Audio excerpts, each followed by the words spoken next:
Hey everyone, this is Jon Hye, and for this video, I will be answering series of questions about the story written by Miss Paz Marquez Benitez. It is the story of the Death Star. The first question is, describe the elements of the story in terms of setting, conflicts, theme, imagery, symbols, and local colors. Now, in terms of setting, the story is set around the house of Don Julian and the Judge del Valle, which is located in the Philippines, and also it is where Alfredo and Julia had their first conversation, which led to special affection towards each other.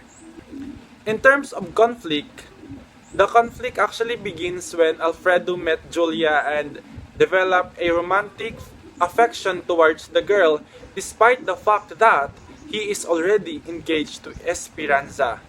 And that brought him in so much doubt if whom is he going to choose. It's either Esperanza or Julia. In terms of the theme of the story, for me the theme is love and infatuation. Love for one woman and infatuation for another woman, but love is dominating in the story. In terms of imagery, I can actually hear the falling teardrops of Alfredo and Julia through the complicated situation they are in, where they have to defy their feelings towards each other for the accomplishment of what is prior and what has been committed. And also, I can see the bravery of Esperanza because despite the fact that she already found out the reason why Alfredo has been cold to her lately, she was still able to handle the situation with class. In terms of symbols, the first symbol I've noticed in the story is the month of May. In the story, it was mentioned that May is the month of happiness. There are actually plenty of symbols found in the story, but for me, the most unforgettable is the Dead Star, as the unspoken present things that develop feelings towards each other but faded by time, since that is where the story circulated. And lastly, local colors. The local colors is the most identified local colors in the story is the celebration of Holy Week. In the Philippines, Holy Week is highly anticipated as one of the long weekends, and Filipinos usually take that opportunity to have a vacation after the long stress or the stress in work. The second question is, what lines in the story affected you the most? Cite at least 2 lines which have emotional impact to you as a reader.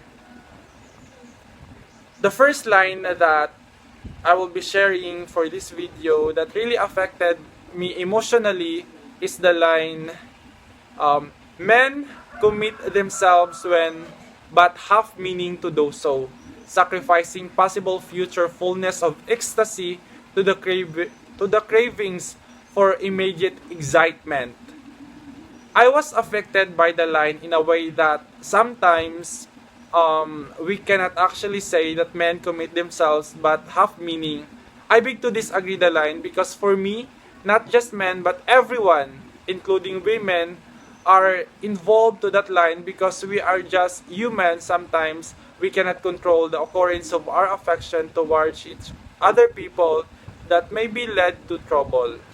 The second line is the line, if a man were married, why, of course, he loved his wife.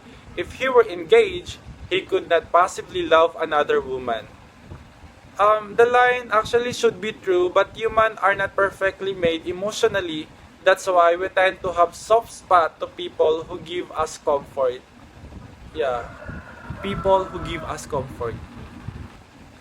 The third question is, describe Julia's feeling towards Alfredo. The feeling of Julia towards Alfredo is low-key. I would say it was low-key.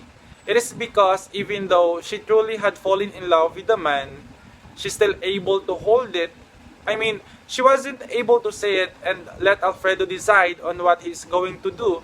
But if I were in the situation of Julia, I would actually do the same because love will fade, love that they have developed to each other will fade, but the trouble you make for the two people who are about to marry is unscrupulous. Unscrupulous. The fourth question is, how did the story stimulate your emotions? What words were used? Identify words that exemplify imagery. In all honesty, most of the time I lost the momentum in reading. Maybe because of the profound words that were used, and there are a lot of sentences which I need to search on first to understand. However, it is clear that the author used the word betrothal to show that Alfredo has already a fiancé, or let's just say he has committed to marry a girl before he had fallen in love to other girl, Julia. Yeah. And it really made their situation as very excruciating for each lover. It is because they were just a victim of love, but their principles prevailed. And that is the most important thing. The principles prevailed. The fifth question is, if you were to teach the story to your students, how will you share and teach the message of the story?